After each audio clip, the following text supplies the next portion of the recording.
So today, I thought, because one of the things we're doing leading up to Easter, which will be our Palm Sunday, will be our last one. Will be our last class, and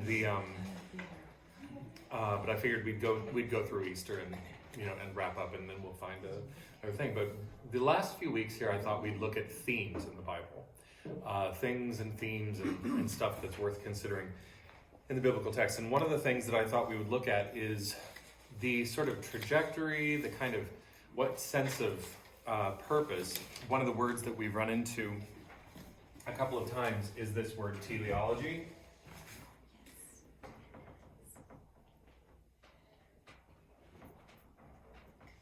Or telos, which is all to do, not purpose, which is all to do with the study of purpose or goal, purpose, aim, or goal. So teleology is the study of purpose, aim, or goal. Telos is an aim or goal. And so I thought we would look at, like, if we're looking at the Bible, how can we know what the Bible is trying to tell us? What sort of, if there's a coherent, unified theme or story settled around, well, what's the point of all this? What can we tell by looking at the text? What can we tell about what that goal is? And one thing that I thought we would do is look at it by looking at the covenants through the Bible. So, first of all, there's this idea called the Imago Dei, which is Latin for the image of God. And so it says on the first page of the Bible, which is interesting, it says, let us make man in our image, after our likeness. Interesting, it's plural, right? That's already interesting. Most people, I think we've talked about this in weeks past, most Christians would sort of say, that's the Trinity. Problem is, this isn't a Christian text. This is a Jewish text. Yeah. It's not even a Jewish text. It's actually pre-Jewish. Yeah, it's a Judite. It's an Israelite text. So, so the question of who that us is, who that we is interesting. Probably, we can talk about that another week. But what's interesting, I was listening to somebody just this week, and they were highlighting this. I'd heard it as an interpretive idea, but somebody actually pointed it out that actually textually, it does just mean this. The word used for image is the same word that is used for icon or idol when they're talking about other religions and their idols. No graven images, no carved idols, no whatever, those other religions, those other gods and their idols, right? It's the same word. So, and one scholar said, I would actually translate it, I think a better translation is, let us make man as our image. So there's a distinction in some of the language too, between image as a functional, like almost a role, and likeness as in resembling, right? So after our likeness. But let us make man our image. Let us make man in or as our image, as our icon, as our representative. One of the things, the idols worked in those other religions as a kind of locus for the presence of the deity in the world, right? And so it's interesting that this ties in with the Hebrew, the Jewish, the Israelite religion that says no carved idols, no carved icons, no carved whatever, because that's your job. Your job is to be the representative of God on earth. You are here. And it says, there's, right? Pretty good. So the original, I'm going to skip one thing really quick. It just goes straight to the original arrangement. In Genesis, it says, and so God says to them, this isn't strictly speaking a covenant, but this is sort of like the starting. Like he's like, okay, here's what, all right, made everything up, everything's all set up, and go, do this, And God says to them, be fruitful and multiply. and fill the earth and subdue it and have dominion. The word dominion is Dominus, Anno Domini, AD, year of our Lord. Dominion, the idea is that we are lords of the earth. Humans are lords of the earth. We are to rule over it. We are to take care of, taking care of God's creation, and authoritatively taking care of God's creation. Anyway, but this brings us to the question of, really quick, what is Eden? What is Eden? Do we know? A garden. No. The Garden of Eden is the Garden of Eden. It is not Eden. Oh, uh-huh. What takes 7 days to consecrate and has a garden in the ancient Near East? A temple. Oh, Eden is a temple. It is not necessarily a built temple, but those aren't the only sort of places. And this is a critical point for where we're going. There's a really good animated thing about this that in the Bible Project online. But there is God's space. We talked in earlier weeks about how heaven, or God's space, heaven, people can't be in heaven. Like that's not for people. That's for spiritual beings and God and whatever else. There are moments where people sometimes allude to getting to go or visit or see heaven, but generally speaking, it's understood that like people don't belong there. And then there's the creation, what's referred to as the cosmos, which is just the universe and the earth. It's actually translated earth most of the time in the New Testament, but the word is cosmos, and it means the cosmos. It means the entirety of the creation. And then here is where sacred ground, specifically temples, but sacred ground. like on earth as in heaven. On earth as in heaven, right? And it's interesting if you notice this question of like, well, people go to heaven or people go to hell. This is thrown. I mentioned this before when I said that actually this question of people going to heaven, people don't really belong in heaven. That's the space for spiritual beings. But interestingly, when people all go to Sheol, which in the early English translations are all translated hell, right? People all of us go to, there are multiple passages that say that everybody goes to Sheol and everybody is subject to the fire. So almost separate things too. These are separate things. But what's interesting is that hell in later depictions like Dante and things like that are considered to be like a place just devoid of God, and like it's just eternal torment of far from God. But in the Psalms it says, where can I go that you are not? You are not near. Because if I there, you are there. If I go down to Sheol, you are there. So God is in Sheol even, or accessible even in Sheol, whatever. So Sheol is somewhere over here. Anyway. Place of the dead. But the place of the dead. But here's the interesting thing. Sacred spaces and temples. So Eden, these are places that can be co-inhabited by God and his creation. Temples are sacred space for that reason, which is why ritual purity becomes so important. Lots of people like to make a lot of hay, and rightly so, because people run with it and read it wrong about things to do with purity and impurity, and people say like women are impure. Oh, women are impure because they're menstruating. Actually, it's really important to remember, whether you are using it for misogyny or just using it to say the whole thing is crazy. It's not actual moral impurity. It's ritual impurity. So there's a distinction between whether it's between something being immoral and something being impure as regards ritual impurity. It has little or no moral component. And so, but you have to be down the tubes with that. Yeah, lots of people will say, oh, they're impure because they're very religious and they're taking it as a moral impurity. But then other people will say, oh, and then they'll argue against this impurity because they're fighting this moral argument. They'll say religion's nonsense, but they're both wrong. It's a ritual impurity.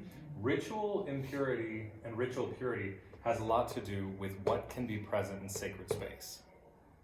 Now, that's a whole other thing for many, many people's tedious dissertations. But the point is that God walks in the garden. Mankind is present in the garden. He's present with his creation in a place that he can inhabit alongside them, right? Where does the other place, the place that you often find temples is high. People on mountains. The Jerusalem temple sat on Mount Zion, right? Where does Moses meet God? Mount Sinai. Where do the gods of Olympus, where do the Greek gods live? Olympus, right? Mountains are high places. What is the shape of Babel? Babel's building. Is it a big sprawling palace? It's a tower, right? Because they're going, well, we're going to go up there. We're going to head up. So the high places and temples are sacred space where the gods and people can mingle, right? So that's an important point.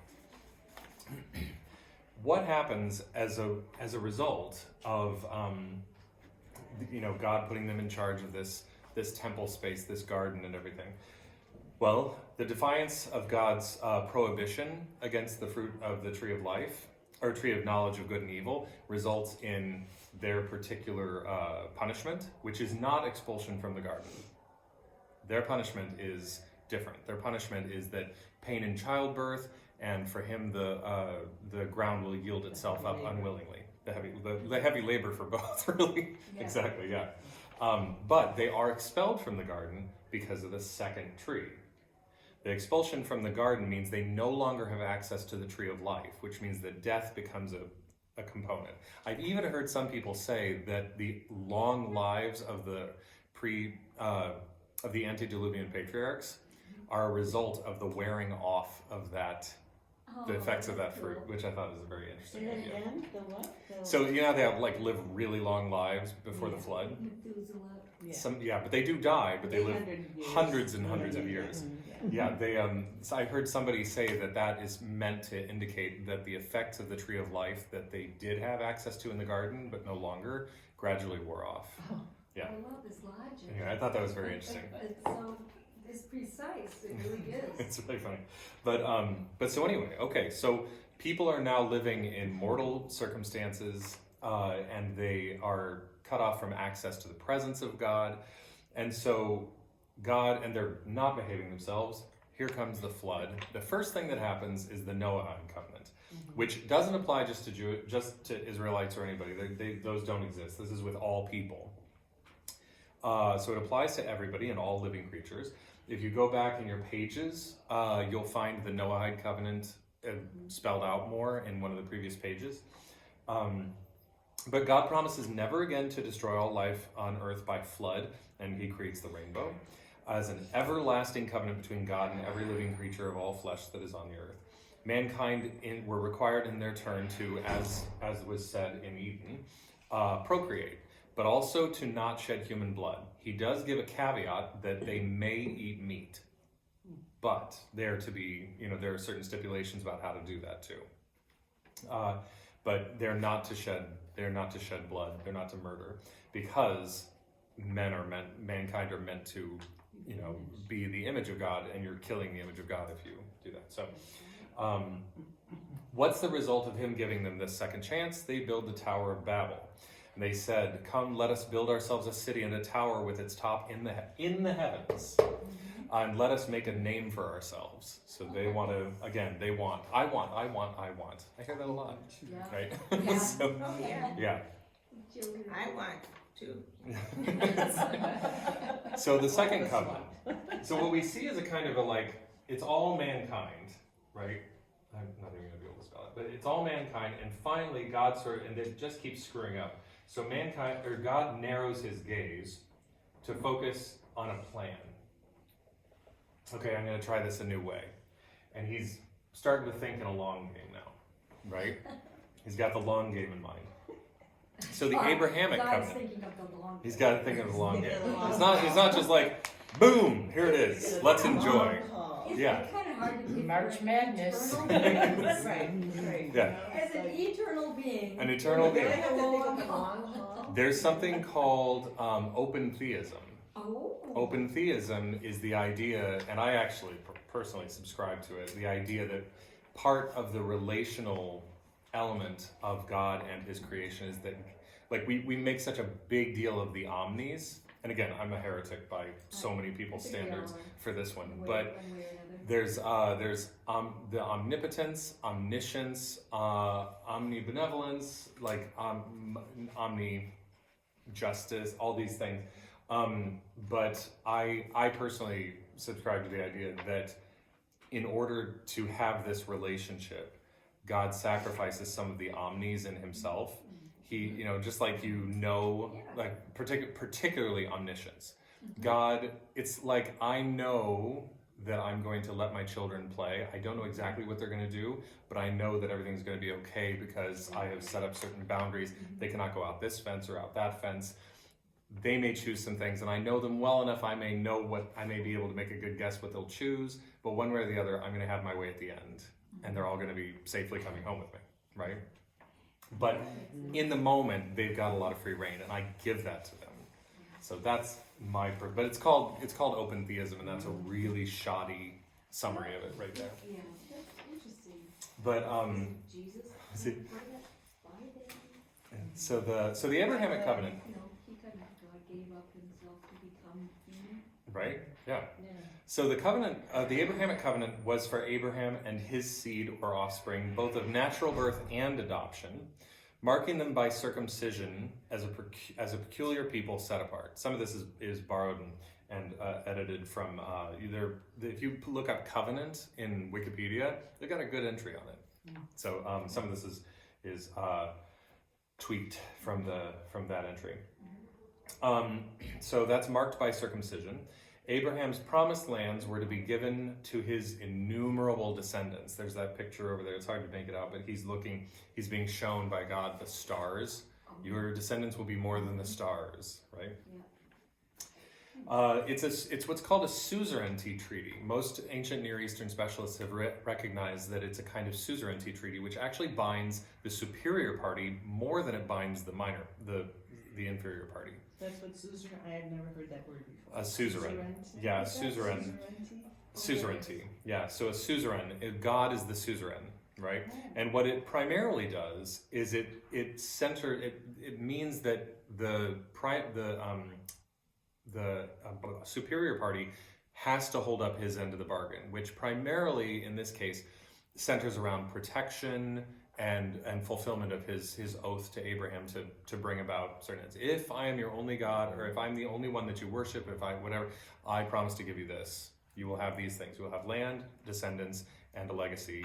If you just stick with me, and I'll help you out, right? And so the onus is on God. The onus is on God, which is why Abraham has very, very little in the way of laws, codes, things he has to do. Yeah, and he makes a lot of mistakes. He makes a lot of mistakes. He at least once, possibly twice, depending on whether you consider it a repetition, like a retold story in slightly different garb. He passes off Sarah, his wife, as his sister, which actually she probably was his half sister. Yeah. But in order to not get in trouble, basically he's like, you're so beautiful, to have you, they'll just off me, like the king will just kill me to take you. So just tell him you're my sister, Because there'll be a different connection. He doesn't. No trouble for that. Not a lot of trouble for that. But so anyway. Life go ahead. But the primary promise is posterity, and in your offspring shall all nations of the earth be blessed. Later on, some generations later, the family does start. You get Isaac, and then Jacob and Esau, and then from Jacob his 12 sons and daughter. They start this family. It's like of non-trivial size, and they end up in Egypt, and the Mosaic covenant happens, bringing them out of Egypt. But you shall be for me a priestly kingdom and a holy nation. Now something's expected back of them, and there are going to be rules, right? It's established exclusively with the descendants of Jacob, not other descendants of Abraham. just the descendants of Jacob, named Israel, right? And he's the grandson of Abraham. It's delivered to Moses on Mount Sinai in Midian, which is the land of descendants of Abraham through his second wife Keturah. So this is still Abrahamic. Like, he's just meeting them there. 10 principal codes and commandments are given, which are enumerated on stone tablets, but there are 613 total laws. Many of them applying to, it's funny because I made this comment before, people talk about like, it's all these like rigid laws. Like California passed over 1,000 laws like 2 years ago, just in 1 year. So that's not that ridiculous. Yeah.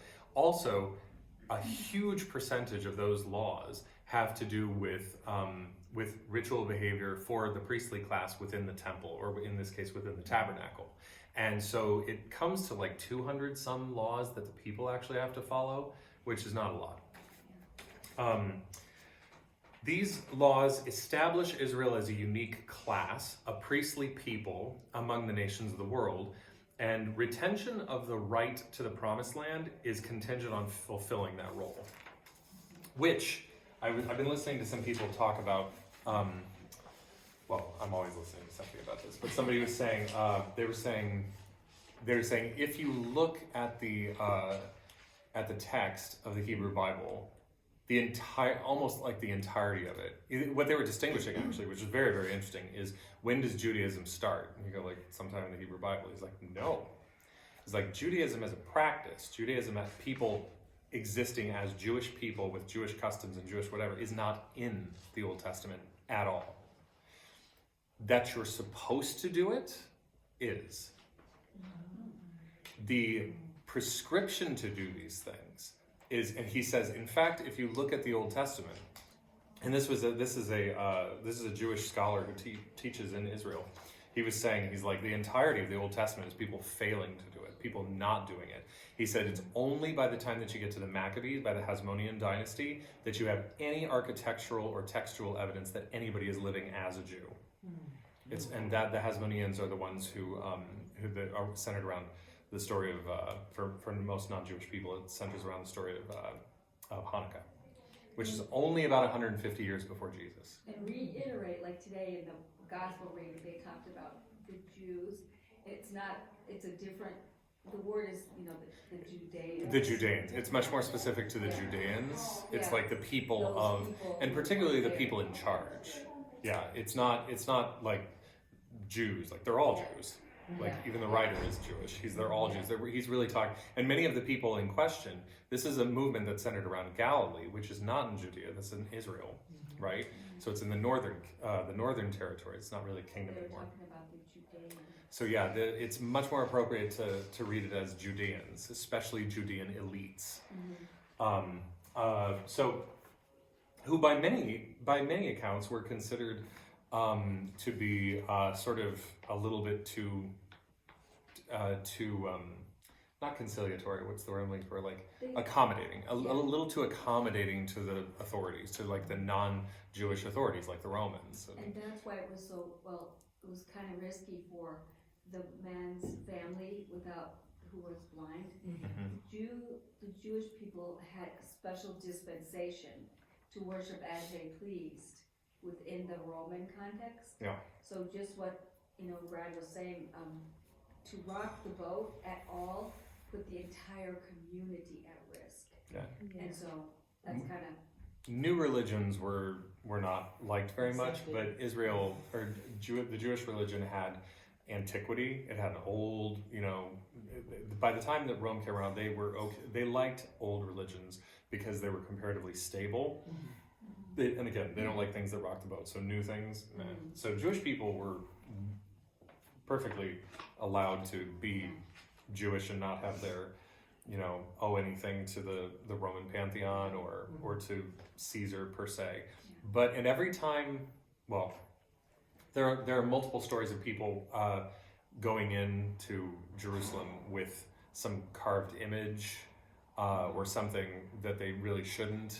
and going up near the temple or into the temple, whatever, and they're like holding a standard which has like so and so, and they're like, "This is a desecration. This is not allowed." And they're like, "What? I'm just holding my thing inside your sacred space and whatever." And they're like, "No!" And it's like, you could get the authorities down on us, and we would lose our special status, which is safety and security and privilege. Yeah, and so they did butt heads sometimes really violently. But generally speaking, they did have that dispensation she was talking about. So the next, but yeah. So what he was saying is that, what's that? Did you say something more? I remember the uniqueness that this new tribe under the Mosaic covenant. That and the next to the last point is it made them unique among the people in the territory in that they had a set of laws that kind of bound them together versus a particular. Yeah, I was just listening to something about this. People talk about things like the Code of Hammurabi and other legal,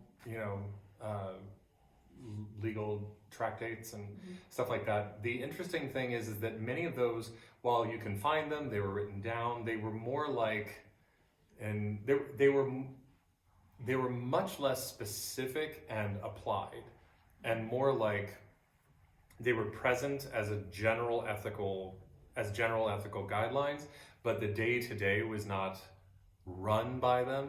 It was much more kind of just kind of a keeping the peace and trying to address whatever. But they didn't operate in the same way that the most of the legal codes that we find from the ancient Near East didn't operate in the same really specific day-to-day holding to these laws way. That was fairly unique to the Jewish religion when they actually began to observe these things. And so it's very there is a distinction. And so people talk a lot about how there's been a lot of talk when they found the Code of Hammurabi. They're like, well, clearly the Jewish people just borrowed these from the Code of Hammurabi. Like, so first of all, the borrowing thing is really a sketchy idea anyway. When you're talking about an area where a lot of people have similar ways of thinking, it's not that weird for people to have similar stories shared, without it being like just wholesale stealing somebody's idea. That's already a questionable notion. But it turns out that actually, in terms of holding to these written down laws, that was actually done more than anybody by the Jewish people. They really held to the laws that they had written.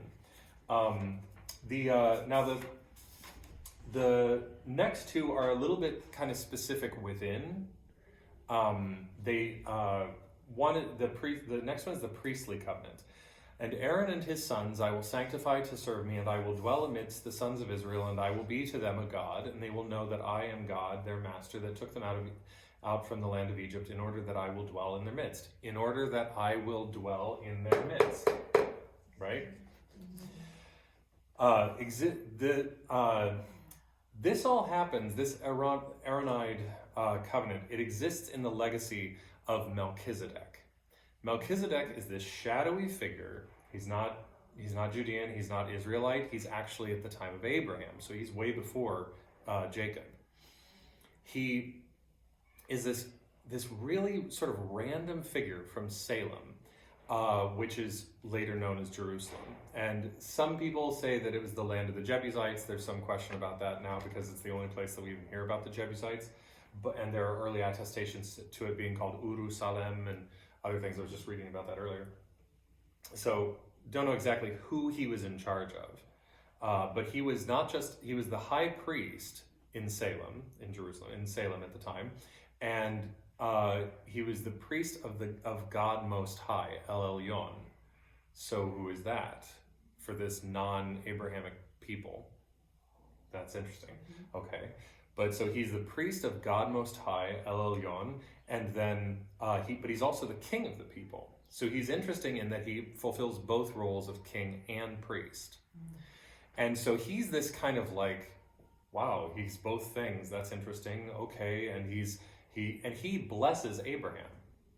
And so Abraham has this covenant with God, so he's special, but even he submits to the blessing of the high priest of El Elyon, and this is a good thing, right? So all of these years later in the Psalms, we run into Melchizedek again, and then we run into it in the New Testament, people quoting the Psalms and talking about Abraham and talking about Jesus and saying a priest king after the order of Melchizedek. And the name Melchizedek comes from Melech Tzedek, which means king. King. Melech, and Tzedek means righteousness. When we see the Sadducees, that's the Zadokites. The Zadokites, the Sadducees, are actually they keep this word for themselves. They are the righteous ones. The Sadducees are the Zadokites. We just turn it into an S and soften the K to a Sadducees. But Melech means king. So anyway, what? We're doing rehearsal. Okay, go for it. I'll be in there in a bit. So will Chip. No, none of that. I can't read that. You're writing it backwards. Go. All right. So, he's this sort of, again, shadowy figure from an early story that kind of just haunts any priestly, group. The entire population of Israel is actually referred to by the same term, the Kohanim. But these particular, the Aaronites, they serve this role within the population of Israel. So it's, again, this kind of layering. There's this Bible called the Torah within the Bible called the Tanakh, within the Bible that we know, right? There's this priestly class within Israel as the Aaronites, within the Levites, within the Israelites, who are priestly, these are priestly class within a priestly class for the whole world, right? So this covenant is nearly lost after the incident with the golden calf, but God goes, all right. So the Davidic covenant. The long game. Yeah, the long game. Exactly.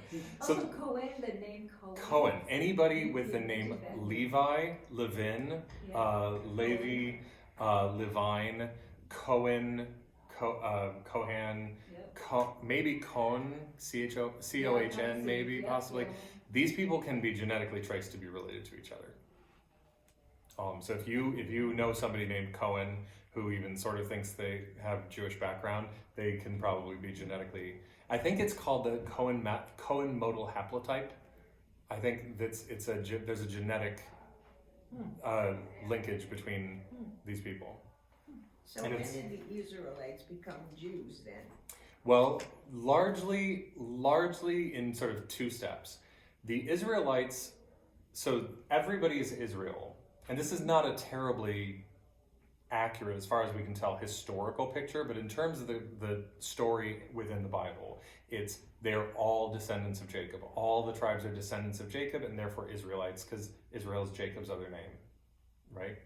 So they're all Israelites. But when the kingdoms divide after Solomon, the larger kingdom in the south, Judah, just keeps its name, and because the bulk of the rest of the tribes are in the north, they keep the name Israel. So the Israelites are now Israelites still, and the southern people are now Judahites or Judeans. When the Assyrians invade the north and it's just a massive catastrophe, a bunch of them are deported and a bunch of them flee into Judah. Mm-hmm. So they get kind of absorbed by Judah, at least loosely. Some of them gradually, after the Assyrian threat is over, some of them I think migrate back north. But now they've kind of sort of coalesced as a people a little bit more. And then the Judahites get, after Babylon, they get particularly the influential people around Jerusalem get taken captive to Babylon. And now you've just got these kind of mixtures of whoever's left of remnant Israelites and Judahites and whatever in the land.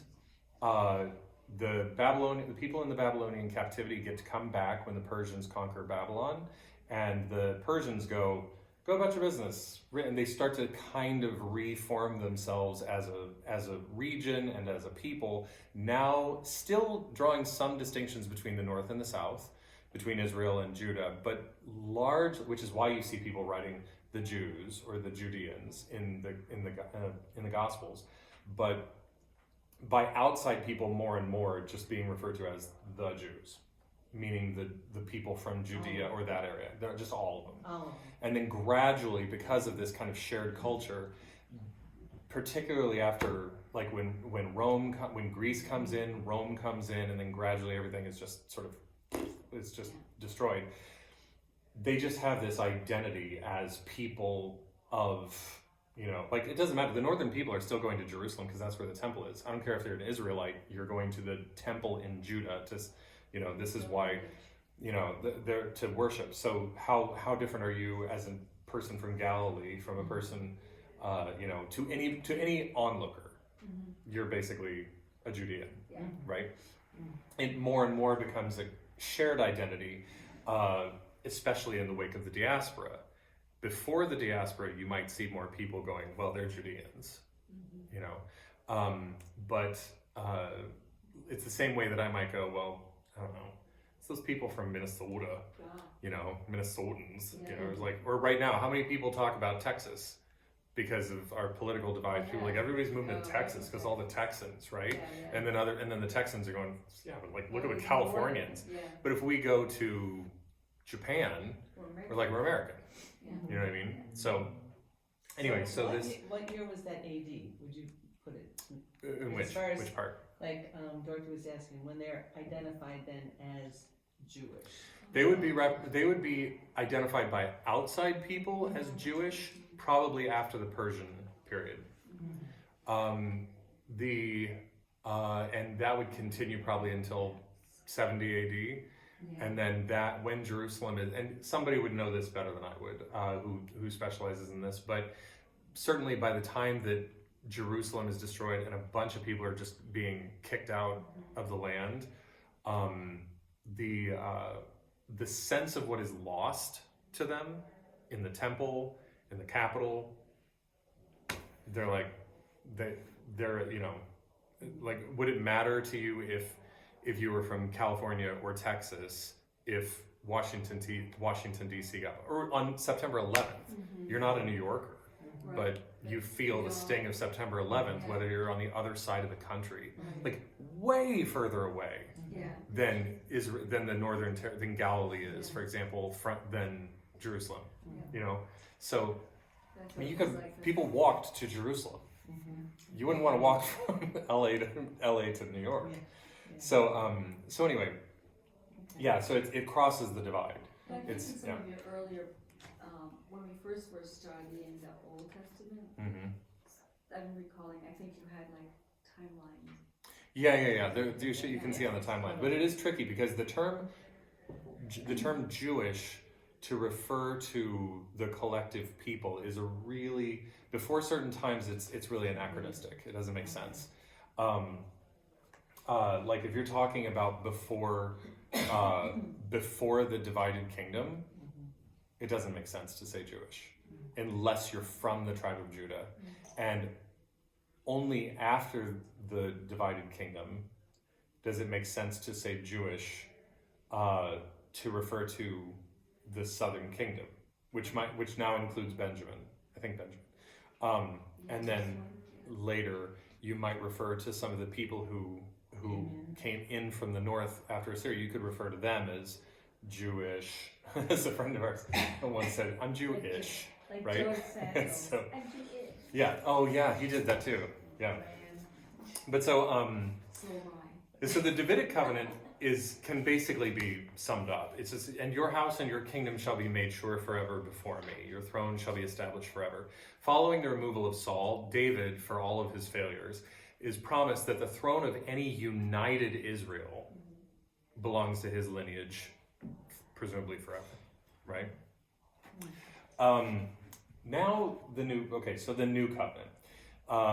What exactly constitutes the good news, the gospel, and how does this center around Jesus of Nazareth? Now, I'm going to say something here.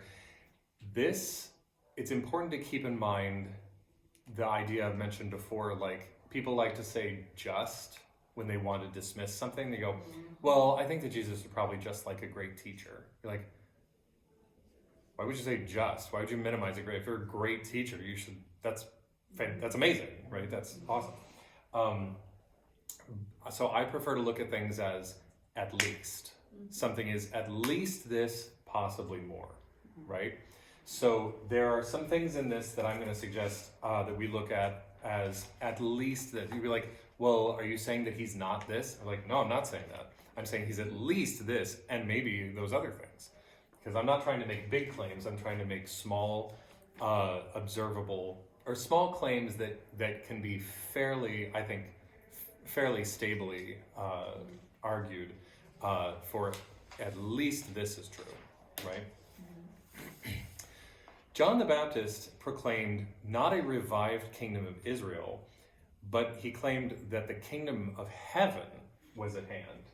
So this, entering into this, something more like this would be where kingdoms of the world are, right? And when we come around to, I didn't put it on here, but Jesus says in his deposition, he says, my kingdom is not of this world, right? So they're talking about the kingdom of heaven, which is a distinctly eschatological claim. Eschatology is the study of the end times, or at least it's a teleological claim, if not like we're nearing the end. Lots of people would say they were expecting the end in their lifetimes, or they were expecting it real soon. Some people would argue that and they would say, no, they were just saying that this is where it starts. Right, so if it's not an eschatological claim outright, it's certainly a teleological claim. Something big is happening. Something larger than worldly politics, which is why so much of what Jesus seemed to preach about seemed completely upside down compared to worldly standards. You're like, come on, what do you want to do? Get a good job, make some money, retire, like da-da-da-da. He's like, no, you should be poor. And you're like, what? What are you talking about? Yeah, you know that fortune you've amassed because you want stability and ease in your retirement, whatever else, and you're like, give it all away. Like, what are you talking about? That's insanity, right? So Jesus said, why Rome didn't matter to him ultimately. Right. This is one of the reasons And why. was very frustrating to the people Because who had power. Because that's worldly power. That people who wanted to overthrow Rome or push them out of the land and have sovereignty, Jesus is like, that is not a priority. We're just gonna wait around for the next people to conquer you? That's the wrong. You're like, should we even pay taxes to them? It's got his face on it. Give him back his money. Yeah. Who cares? Why do you care? Right. Jesus says interesting things. When you see me, you have seen the Father. That first page, the Imago Dei. So here's an at least. Whatever else this means in terms of Jesus's divinity, in terms of Jesus's being some part of the Trinity, or blah de blah de blah, whatever else it might mean, at the very least, it means that when we look at him, we are seeing God in much the same way as we are meant to, like that icon, that image, the Imago Dei, we see God truly represented here on earth. And he's referred to in Colossians 1:15 as the icon of the invisible God. So, Jesus' ministry is marked by miracles, healing, and apparent authority over earthly things, stewardship over the creation, right? He walks by in a moment representing his he calms the storms. He walks by and he's like, I wanted some fruit. Boy. And he curses the fig tree. They walk back by it and they're like, that thing's withered up. You just did that you just said that thing yesterday and this thing's all withered. And he's like, you think that's something? You'll see stuff, right? Yeah. 1 Corinthians, Paul says, thus it is written, the first man, Adam, became a living being. The last Adam became a life-giving spirit. So things are starting to actually, so I had this thought, this is totally from me. It's not, sorry, I should say this is horribly derivative of other people, but this was my thought the other day. If the incarnation means anything, and again, this is an at least, if the incarnation means anything, it means God becoming man to meet us, becoming like us to encounter us, coming this way. The news or much of the message in the New Testament is, well, let's us reach back spiritually. God becomes flesh, we become spirit, right? And meet in the middle and see what happens. So Well, and I like the part that it goes back to the Imago Dei, mhm, that Jesus is reminding us of that first icon, that Mhm. God made human beings the icon representative, yeah, and then we have imitatio Christi or imitatio, So yeah. if we imitate Christ, Mhm. Thomas we à imitate Kempis, God. he wrote a whole tract called Yeah. Imitation of Christ. And then we There's- imitate God. Yeah, there's actually an idea that's still very, very, very prevalent in the Eastern Church. It's not as prevalent in the Roman Catholicism. It was it's still kind of there, but then it's less prevalent still in Protestant churches. And it's a word called theosis, which is basically this. Theosis is becoming more like God, is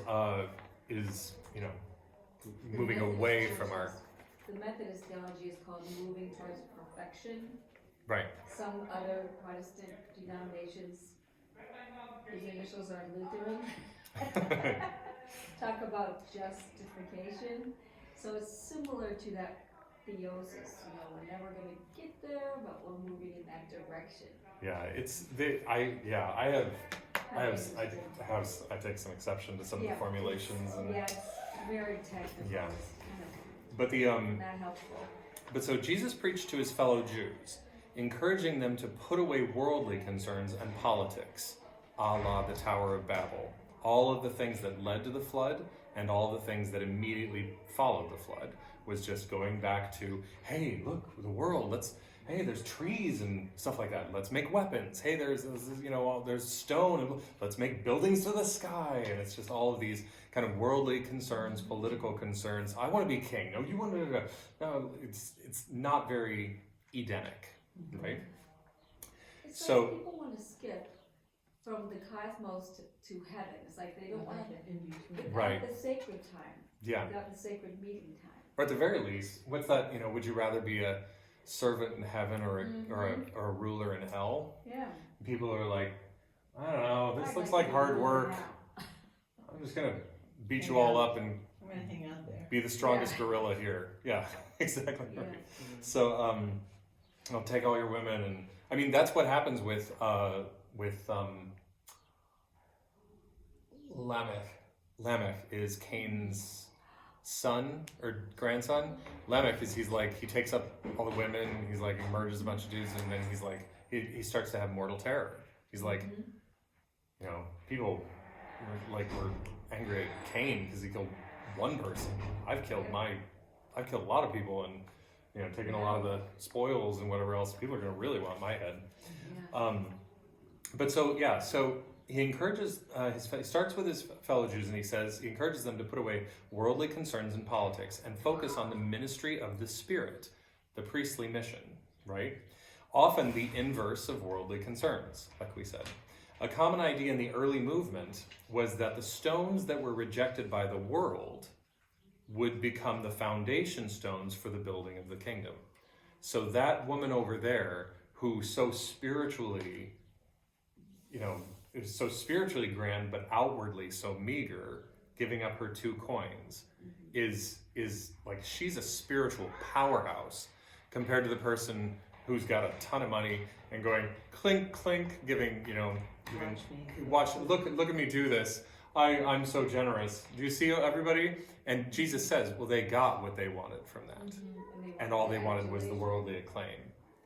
And so they are spiritually meager. And if you walk through that, that magic mirror, you walk through that magic mirror into the with the places. It's called the Upside Down in that show, Stranger Things. If you walk through, and you see that everything is upside down, she's the grand one. She's the one who's a spiritual powerhouse.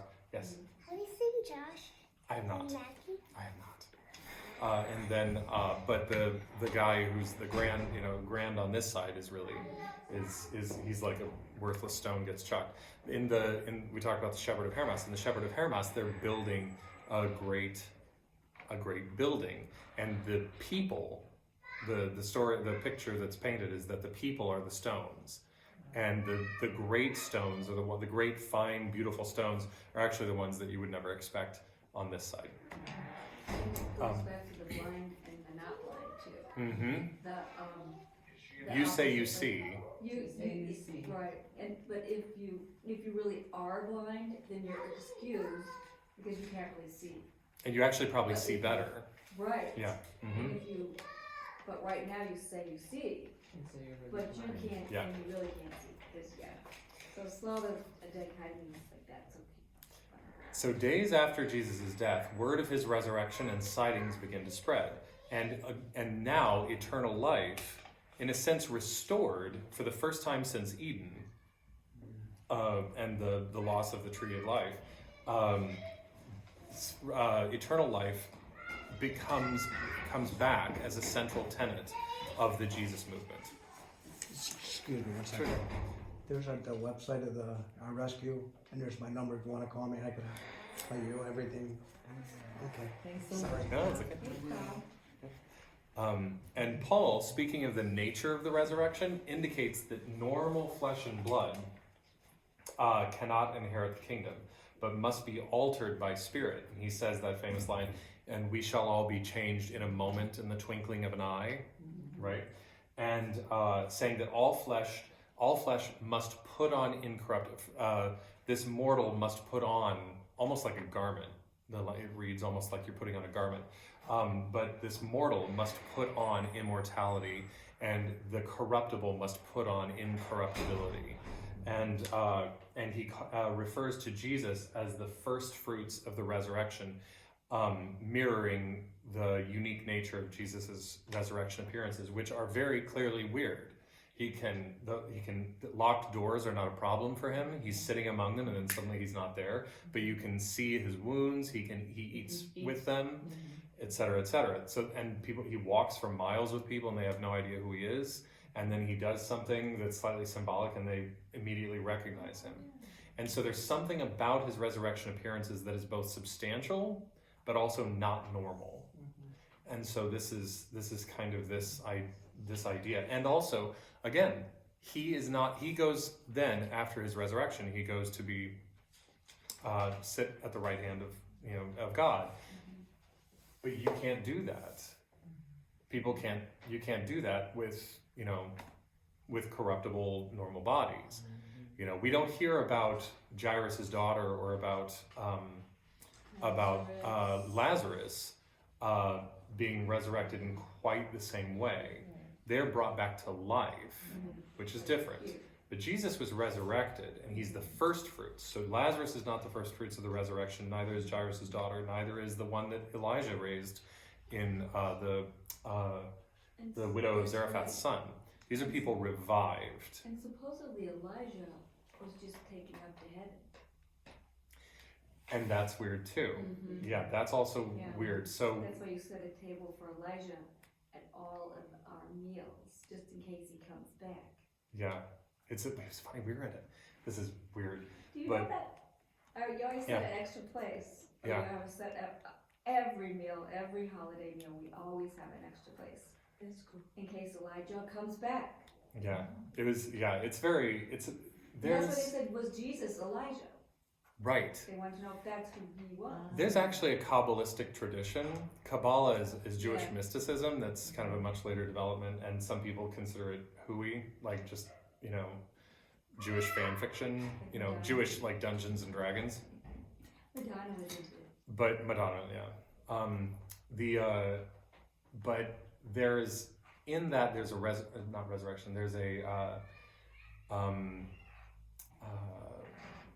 reincarnation theme. There's a reincarnation idea, and so there are some ideas that different people have been And that's in there. like things have been before. Mhm. So it's I mean, and it's, I don't want to say that because it's super anachronistic to put Kabbalistic ideas in Jesus's mouth, but Jesus does say about John the Baptist, and I tell you, Elijah has come, Mhm. right? Mhm. So, but again, what if you're sharing a spirit, but not, I mean, it's very, very weird and wonky stuff. It's kind of hard to, and lots of people will go, well, this is how it is. And you're like, okay.